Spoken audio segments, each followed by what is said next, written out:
que subiste a caballo? Sí, ¿De dónde venís? de Sama, la Fuécara. ¿Qué pasa ahí? La gente de Caufel. Ah, sí, está ahí al lado. Ahora irse pronto por ahí. Sí, regalaron mucho el camino.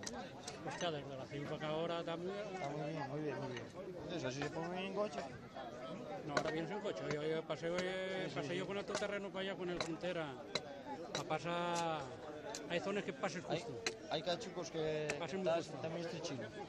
Pero bueno, pase, ¿eh? Yo pasé con el No, terreno. pero antes ni pensarlo.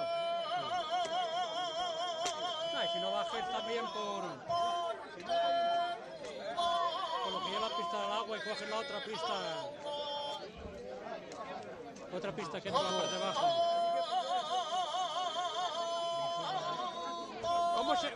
¿Cómo se llama el pueblo abandonado que hay aquí adelante? Joder, de Vacío para la parte ya, el pueblo abandonado ese que está ahí.